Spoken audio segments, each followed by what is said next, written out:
انسانیت کے نام۔ لبیک اللہم لبیک لبيك اللهم لبيك لبیک لا شریک لک لبیک لا شريك لك لبيك ان الحمد والنعمت والنعمة لک والملک لك والملك لا شریک لک لبیک اللہم لبیک لبيك اللهم لبيك لبیک لا شریک لک لبیک لا شريك لك لبيك ان الحمد والنعمت والنعمة لک والملک لك والملك لا شریک لک لبیک اللہم لبیک لبيك اللهم لبيك لبیک لا شریک لک لبیک لا شريك لك لبيك ان الحمد والنعمت والنعمة لک والملک لك والملك لا شریک لک۔ بسم اللہ الرحمن الرحیم، الحمد للہ رب العالمین، والصلاة والسلام الاتمان الاکملان علی خاتم الانبیاء وسید المرسلین وعلی آلہ وصحبہ اجمعین ومن تبعہم بإحسان الی یوم الدین۔ قال اللہ تعالی فی محکم التنزیل، اعوذ باللہ من الشیطان الرجیم، بسم اللہ الرحمن الرحیم۔ وَأَذِّن فِي النَّاسِ بِالْحَجِّ يَأْتُوكَ رِجَالًا وَعَلَى كُلِّ ضَامِرٍ يَأْتِينَ مِنْ كُلِّ فَجٍّ عَمِيقٍ رب اشرح لي صدري ويسر لي أمري واحلل عقدة من لساني يفقهوا قولي۔ محترم ناظرین کرام، ہم آپ کو پچھلے درس میں نبی صلی اللہ علیہ وسلم کے حج، جسے حجۃ الوداع کہا جاتا ہے، اس کی روداد سفر سنا رہے تھے، اور ہم اس مقام پر پہنچے تھے کہ آپ نے عمرہ ادا کر کے لوگوں کو حلال ہونے کا حکم کر دیا تھا، لیکن آپ چونکہ مقرن تھے اس لیے حلال نہیں ہوئے۔ چنانچہ آپ اپنے احرام ہی میں تھے اور آپ ایام حج کا انتظار کرتے رہے، یہاں تک کہ یوم الترویہ آ گیا، یعنی 8 ذی الحجہ کا دن آیا۔ اس تاریخ کو آپ نے حج کی نیت کرتے ہوئے تلبیہ پکارا اور مینا جانے کا ارادہ کیا، لیکن اسی دوران ایک واقعہ یہ رونما ہوا کہ آپ اپنی بیوی حضرت عائشہ رضی اللہ تعالیٰ عنہ کے پاس گئے تو دیکھا کہ وہ رو رہی تھیں۔ پوچھا، عائشہ ما شأنک، کیا بات ہے، کیوں رو رہی ہو؟ حضرت عائشہ نے جواب دیا کہ میں حالت حیض میں ہوں اور میں ابھی تک طواف نہیں کر سکی، حالانکہ لوگ عمرہ کا طواف کر چکے ہیں، حلال ہو چکے ہیں اور اب حج کے لیے روانہ ہو چکے ہیں۔ تو اللہ کے رسول صلی اللہ علیہ وسلم نے کہا، اے عائشہ، ان هذا امر قد كتبه الله على بنات آدم فاغتسلی ثم اہلی بالحج واصنعی ما يصنع الحاج الا ان لا غیر ان لا تطوفی بالبیت حتی تغتسلی۔ یہ عائشہ، یہ تو ایک ایسی بات ہے جسے اللہ رب العالمین نے آدم کی تمام بیٹیوں پر لکھ دیا ہے، ہر ایک کے ساتھ یہ حالت ہے کہ انہیں مہینے کے کچھ دن حالت نجاست میں گزارنے ہیں۔ تو دیکھو، تمہیں فکر کی ضرورت نہیں ہے، تم ایسا کرو کہ غسل کر لو اور حج کے احرام کی نیت سے تلبیہ پکارو اور وہ تمام کام کرو جو ایک حاجی کرتا ہے۔ صرف تمہیں خانہ کعبہ کا طواف نہیں کرنا ہے اور نماز نہیں پڑھنا، یہاں تک کہ تم غسل کر لینا، پاک ہو جانا۔ چنانچہ حضرت عائشہ رضی اللہ تعالیٰ عنہ نے ایسا ہی کیا۔ نبی صلی اللہ علیہ وسلم بھی اپنی اونٹنی قصوہ پر سوار ہوئے اور مینا کی طرف روانہ ہو گئے۔ وہاں پہنچ کر آپ نے ظہر، عصر، مغرب، عشاء اور 9 ذی الحجہ کی نماز فجر ادا فرمائی۔ ہر نماز آپ نے اپنے اپنے وقت پر پڑھی، البتہ 4 رکعت والی نمازوں کو آپ نے قصر ادا فرمایا، 2 رکعت کر کے پڑھی۔ 9 ذی الحجہ کی نماز فجر پڑھنے کے بعد آپ تھوڑی دیر ٹھہرے، یہاں تک کہ سورج نکل آیا، روشنی پھیل گئی، اور پھر آپ مینا سے عرفات کے لیے روانہ ہوئے۔ عرفات کے لیے روانہ ہوتے ہوئے آپ نے صحابہ کرام میں سے کچھ صحابہ کو یہ حکم دے دیا تھا کہ وہ وادی عرانہ کے اندر میرے لیے قبہ بنا کر رکھیں، خیمہ بنا کر رکھیں۔ چنانچہ آپ جاتے ہوئے عرفات میں داخل ہونے سے پہلے وادی عرانہ میں پہنچے اور وہاں آپ کے لیے جو قبہ اور خیمہ تیار تھا، آپ وہیں پر اترے اور وہیں پر قیام فرمایا، یہاں تک کہ سورج کے زوال کا وقت ہو گیا۔ اور جب سورج پوری طرح زائل ہو گیا تو آپ عرفات میں داخل ہوئے اور آپ نے وہاں جا کر صحابہ کرام کو سب سے پہلے خطبہ دیا، اور آپ نے فرمایا کہ لوگوں، میری باتیں غور سے سنو کہ مجھے نہیں معلوم آئندہ سال اس مقام پر مجھ سے ملاقات تمہاری ہو سکے یا نہیں۔ میری بات سنو، ان دماءکم واموالکم حرام علیکم کحرمت یومکم ھذا فی شہرکم ھذا فی بلدکم ھذا، دیکھو تم میں سے ہر ایک کا خون، ہر ایک کا مال دوسرے بھائی کے لیے قابل احترام ہے، بالکل ایسے ہی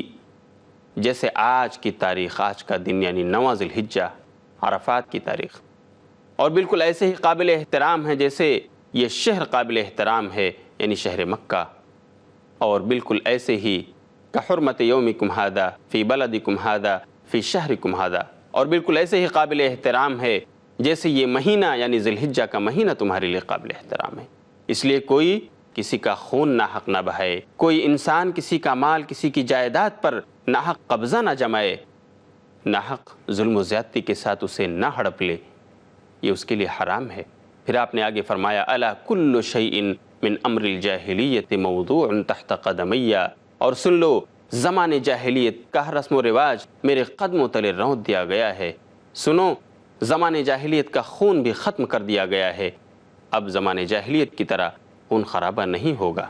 اور سب سے پہلا خون جسے میں معاف کر رہا ہوں وہ ربیعہ بن حارث کے بیٹے کا خون ہے، اور اسی طرح پرانا سود، زمان جاہلیت کا سود بھی ختم کر دیا گیا ہے، اور سب سے پہلا سود جسے میں ختم کر رہا ہوں وہ بنو عبد المطلب کا سود ہے۔ پھر آگے آپ نے فرمایا اور ہاں، عورتوں کے بارے میں اللہ سے ڈرو کہ عورتوں کو تم نے اللہ کی امانت کے ساتھ لیا ہے،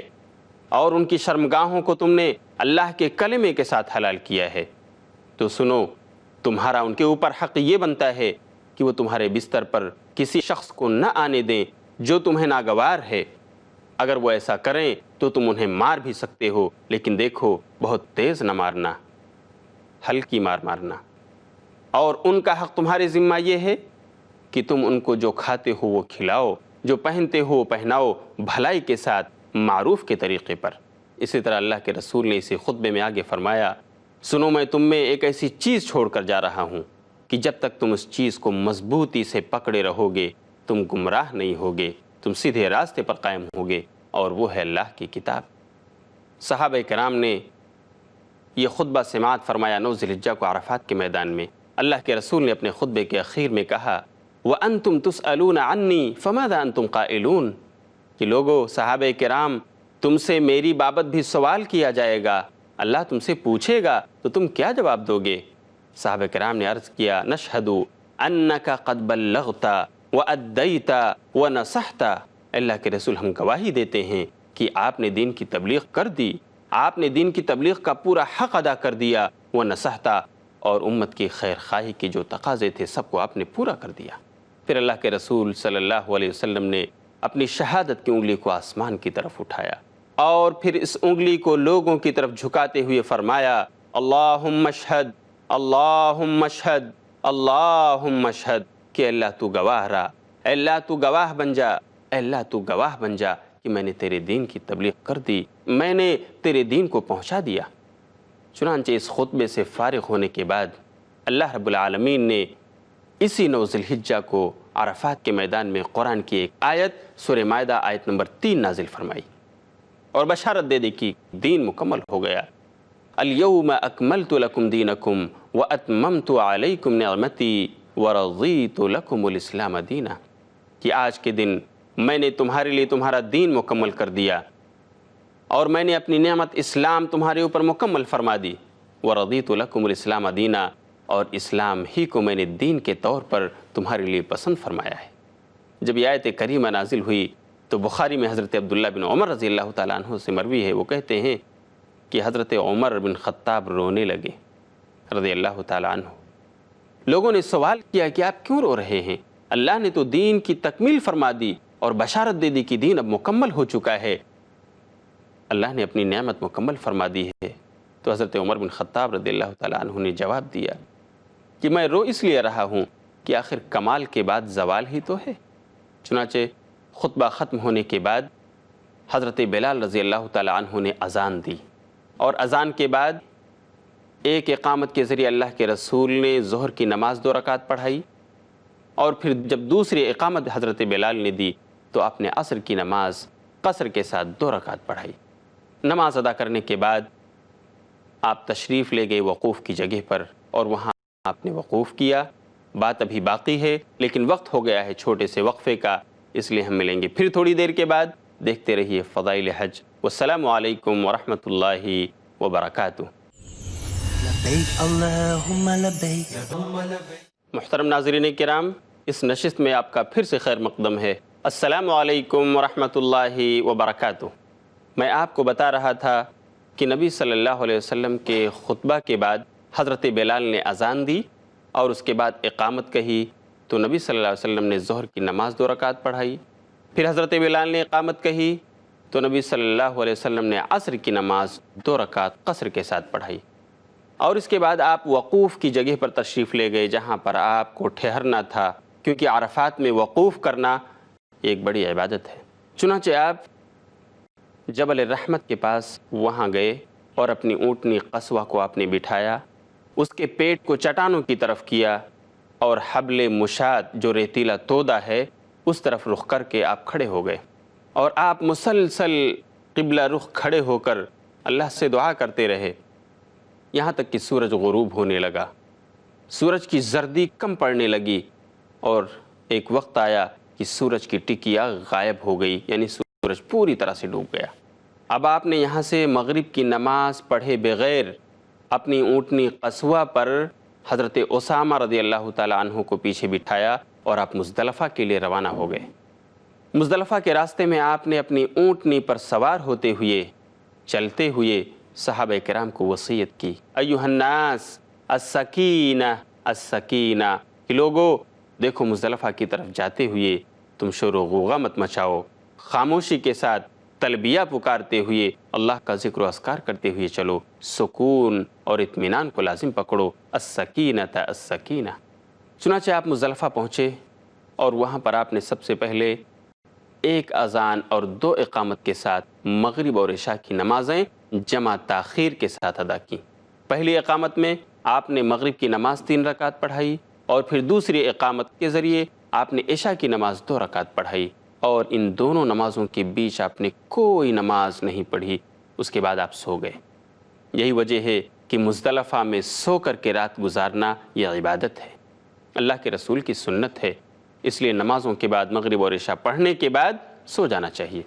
چنانچہ اللہ کے رسول صلی اللہ علیہ وسلم صبح صادق تک سوئے رہے، یہاں تک کہ فجر کی اذان ہوئی۔ آپ نے نماز فجر پڑھائی اور نماز فجر سے فارغ ہو کر آپ اپنی اونٹنی قصوہ پر بیٹھے اور آپ اس مقام پر تشریف لے گئے جسے مشعر حرام کہا جاتا ہے، جہاں آج کل مسجد بنی ہوئی ہے، اس مسجد کو مسجد مشعر حرام کہا جاتا ہے۔ تو آپ مزدلفہ کے اس مقام پر گئے اور آپ نے وہاں پر وقوف کیا، قبلہ رخ کھڑے ہو کر آپ دعا کرتے رہے یہاں تک کہ روشنی پھیلنے لگی، اجالا ہونے لگا۔ تو آپ سورج نکلنے سے تھوڑا پہلے اپنی اونٹنی قصوہ پر بیٹھے، اور اس بار آپ نے حضرت فضل بن عباس رضی اللہ تعالیٰ عنہ کو اپنے پیچھے بٹھایا اور مینا کی طرف چل پڑے۔ مینا کی طرف جاتے ہوئے راستے میں ایک عورت آپ سے ملی اور اس نے سوال کرنا چاہا، چنانچہ آپ نے اس کے سوال کا جواب دیا، اور پھر آپ وادی محصر میں گئے، وہاں سے تیز گزرتے ہوئے آپ نے اس درمیانی راہ کو پکڑا جو راہ سیدھا جمرہ عقبہ اور جمرہ کبریٰ پر جا کر نکلتا تھا۔ اس راستے کو آپ نے اختیار کیا اور چلتے ہوئے آپ مینا میں جمرہ عقبہ کے پاس پہنچ گئے، اور اب مینا کے میدان میں 10ویں ذی الحجہ کو آپ نے سب سے پہلا جو کام کیا وہ جمرہ عقبہ کو کنکری مارنا تھا۔ چنانچہ حضرت فضل بن عباس رضی اللہ تعالیٰ عنہ کہتے ہیں، لبا رسول اللہ صلی اللہ علیہ وسلم حتی رما جمرۃ العقبہ، کہ نبی صلی اللہ علیہ وسلم مزدلفہ سے مینا کے اس راستے میں تلبیہ پکارتے رہے، آپ لبیک اللہم لبیک پڑھتے رہے یہاں تک کہ آپ نے جمرہ عقبہ کو کنکری ماری۔ چنانچہ جب آپ نے کنکری ماری تو تلبیہ کہنا بند کر دیا۔ حجاج کرام کو بھی چاہیے کہ جمرہ عقبہ کو 10 تاریخ کو جب وہ کنکریاں ماریں تو اس سے پہلے تلبیہ کہنا بند کر دیں۔ جمرہ عقبہ کو 7 کنکریاں مارنے کے بعد اللہ کے رسول صلی اللہ علیہ وسلم مذبح تشریف لے گئے جہاں پر جانور ذبح کیے جانے تھے۔ چنانچہ آپ نے قربان گاہ جا کر اپنے ہاتھوں سے 63 اونٹ 63 اتنے اونٹوں کو آپ نے قربان کیا، اور باقی جو 37 اونٹ تھے حضرت علی کو کہا کہ حضرت علی اب باقی کو تم قربان کر ڈالو۔ چنانچہ حضرت علی نے باقی اونٹوں کو قربان کیا، نحر کیا، اور اس طرح سے کل 100 اونٹ نبی صلی اللہ علیہ وسلم کی طرف سے قربان ہوئے۔ اللہ کے رسول نے ان قربانیوں میں حضرت علی کو بھی شریک رکھا، اور اس کے بعد آپ نے حکم دیا کہ ہر اونٹ سے گوشت کا کچھ لوتھڑا لے کر آیا جائے۔ چنانچہ حضرت علی رضی اللہ تعالیٰ عنہ اور کچھ صحابہ کرام گئے، ہر اونٹ سے تھوڑا تھوڑا گوشت کاٹ کر لائے، اسے ہانڈی میں رکھا، پکایا، اور پھر نبی صلی اللہ علیہ وسلم اور حضرت علی رضی اللہ تعالیٰ عنہ نے اس سے کھایا اور اس کا شوربہ بھی پیا۔ کھانا تناول فرمانے کے بعد آپ مکہ مکرمہ تشریف لے گئے تاکہ آپ طواف کر سکیں۔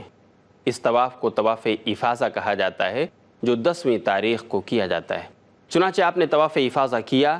اور پھر زمزم کے کنویں پر تشریف لے گئے۔ دیکھا تو بنو مطلب لوگوں کو ڈول کھینچ کھینچ کر پانی پلا رہے تھے۔ اللہ کے رسول نے فرمایا، اے بنو عبد المطلب، تم لوگوں کے لیے پانی کا ڈول کھینچو، پانی پلاؤ۔ اگر یہ ڈر نہ ہوتا، اگر یہ اندیشہ نہ ہوتا کہ لوگ تمہیں پانی کھینچنے کے معاملے میں مغلوب کر دیں گے تو میں بھی تمہارے ساتھ پانی کھینچتا۔ اس کا مطلب یہ تھا، اللہ کے رسول نے خواہش ظاہر کی کہ اے بنو مطلب، اگر صحابہ کرام مجھے پانی کھینچتا ہوا دیکھیں گے تو وہ بھی پل پڑیں گے کہ اللہ کے رسول کر رہے ہیں، لائیے میں بھی پانی کھینچوں، لائیے میں بھی حاجیوں کو پانی پلاؤں۔ اور اس طرح تمہارا خاندان، اے بنو مطلب، جس کو یہ ذمہ داری ملی ہے، جس کو یہ بڑا شرف ملا ہے، سقایا کی ذمہ داری ملی ہے، یعنی حاجیوں کو پانی پلانے کا یہ اہم اعزاز ملا ہے، یہ تم سے چھن جائے گا۔ صحابہ کرام میں سے ہر ایک یہ چاہے گا کہ وہ آ کر کے پانی کھینچے اور حجاج کرام کو پلائے، ورنہ میں بھی آتا اور میں بھی پانی کھینچتا اور پلاتا۔ چنانچہ بنو مطلب نے آپ کو پانی کا ایک ڈول دیا جس سے آپ نے پیا، اور اس سے فارغ ہونے کے بعد آپ پھر مکہ سے مینا کو واپس آ گئے، اور مینا آ کر کے آپ نے 10 ذی الحجہ کو بھی صحابہ کرام کے درمیان ایک خطبہ دیا۔ ایک تفصیلی خطبہ ہے جو صحیح بخاری اور صحیح مسلم میں درج ہے۔ انشاءاللہ میں اگلے درس میں اس خطبے کا تفصیلی ذکر کروں گا۔ آج میں یہ بتانا چاہتا ہوں کہ ایام تشریق میں آپ نے کیا کیا۔ ایام تشریق جو ذی الحجہ کے 11، 12 اور 13 تاریخ کے دن ہیں، نبی صلی اللہ علیہ وسلم ان تاریخوں میں روزانہ زوال شمس کے بعد، یعنی آفتاب کے زائل ہونے کے بعد، جمرات کو کنکریاں مارتے تھے۔ سب سے پہلے آپ جمرہ اولا کو 7 کنکری مارتے تھے، اور اس کے بعد آپ کھڑے ہو کر دعا کرتے تھے۔ اسی طرح جمرہ وسطیٰ کو آپ جا کر کے مارتے تھے، بیچ والا جمرہ 7 کنکریاں، اور پھر قبلہ رخ ہو کر کے آپ کھڑے ہوتے اور اللہ سے دعا کرتے، اور اس کے بعد پھر آپ جمرہ عقبہ کی طرف جاتے اور وہاں بھی آپ اس کو 7 کنکریاں مارتے۔ لیکن جمرہ عقبہ کے بعد آپ کوئی دعا نہیں کرتے، بلکہ وہاں سے آپ اپنے خیموں کی طرف پلٹ آتے اور وہاں آ کر قیام کرتے۔ ناظرین کرام، ایام تشریق یعنی 11، 12 اور 13 ذی الحجہ کے دوران نبی صلی اللہ علیہ وسلم کا معمول یہ تھا کہ آپ روزانہ سورج ڈھلنے کے بعد جمرات کو جا کر کنکریاں مارتے تھے۔ اس طرح آپ مناسک حج بھی ادا فرما رہے تھے اور لوگوں کو مناسک کی تعلیم بھی دے رہے تھے، کفر اور شرک کے نشانات کا صفایا بھی کر رہے تھے، اور اس طرح سے آپ نے وہاں رہتے ہوئے ایام تشریق کی راتیں گزاری۔ پھر 13 ذی الحجہ کو جمرات کو کنکری مارنے کے بعد آپ ظہر سے پہلے مینا سے مکہ کی طرف چلے، اور آپ نے جاتے ہوئے راستے میں وادی ابطح کے اندر جہاں خیف بنو کنانہ تھا وہاں پر ٹھہرے۔ آپ نے وہیں ظہر، عصر، مغرب اور عشاء کی نمازیں پڑھیں۔ البتہ عشاء کی نماز پڑھ کر کے آپ تھوڑی دیر سوئے، پھر سو کر اٹھنے کے بعد آپ مکہ مکرمہ تشریف لے گئے اپنی اونٹنی پر، اور آپ نے جا کر وہاں طواف وداع کیا، اور اس طرح الوداعی طواف کرنے کے بعد آپ نے اپنی اونٹنی کا رخ مدینہ منورہ کی طرف کر دیا اور مدینہ منورہ کی راہ پر چل پڑے۔ اس لیے نہیں کہ وہاں جا کر آرام کریں، بلکہ اس لیے تاکہ اسلام کے لیے نئی جد و جہد کی ابتدا اور آغاز کریں۔ یہ ہے نبی صلی اللہ علیہ وسلم کا حج، جو ہمارے لیے قابل عمل اور ایک اچھا نمونہ ہے۔ ہم سب کو چاہیے کہ اسی کے مطابق اپنے حج کو انجام دیں۔ دیکھیے، ایام تشریق کے دوران حجاج کرام نبی صلی اللہ علیہ وسلم کے معمولات کے خلاف کبھی نہ جانتے ہوئے یا کبھی غفلت کی وجہ سے بہت سے ایسے کام انجام دے دیتے ہیں جو ثابت نہیں ہیں۔ جیسے مثال کے طور پر جمرہ عقبہ کو 10 ذی الحجہ کے دن سورج نکلنے کے بعد کنکری مارنی ہے، جبکہ ایام تشریق کے دوران یعنی 11، 12 اور 13 ذی الحجہ کو سورج ڈھلنے کے بعد یعنی ظہر کی نماز کے بعد کنکری مارنی ہے۔ بہت سارے حجاج غلطی میں ایسا بھی کرتے ہیں کہ چلو ظہر سے پہلے ہی جا کر کنکری مار آتے ہیں اور زوال شمس کے پہلے ہی لوگ جا کر کنکریاں برسا دیتے ہیں، اور یہ کنکریاں پہلے جمرے کو، پھر بیچ والی کو، پھر جمرہ عقبہ کو مارنا چاہیے بالترتیب، اور ایسا نہ ہو کہ یہ 7 کنکریاں آپ اٹھا کر ایک ہی بار میں پھینک دیں اور یہ سمجھیں کہ آپ نے جمرات کو کنکری مار دی، بلکہ 7 کنکری میں سے ہر کنکری کو آپ ایک ایک بار پھینکیں، اپنی انگلی میں لیں اور ماریں، اس طرح دوسری انگلی میں لیں اور آپ اسے پھینکیں۔ یہ سنت رسول ہے۔ اگر کسی نے ایک بار 7 کنکریاں اٹھا کر پھینک دیں تو یہ اس نے جمرہ کیا ہی نہیں، اب اس کو چاہیے کہ دوبارہ رمی جمرہ کرے، دوبارہ کنکری مارے، ورنہ اسے اس واجب کے ترک کرنے پر ایک قربانی دینی ہوگی، اسے فدیہ اور دم دینا ہوگا۔ ناظرین کرام، یہ ہے نبی صلی اللہ علیہ وسلم کے حجۃ الوداع کی مکمل رودات جو یہاں پر ختم ہوتی ہے، اس لیے میں آپ سے اجازت چاہتا ہوں۔ انشاءاللہ اگلے درس میں پھر ملاقات ہوگی جہاں میں آپ کو بتاؤں گا کہ نبی صلی اللہ علیہ وسلم نے کتنے خطبے دیے مینا میں، مزدلفہ میں، عرفات میں، اور اس میں ہمارے لیے کیا درس و عبرت ہے۔ تب تک کے لیے اجازت دیجیے اور دیکھتے رہیے فضائل حج۔ وآخر دعوانا ان الحمد للہ رب العالمین، والسلام علیکم ورحمۃ اللہ وبرکاتہ۔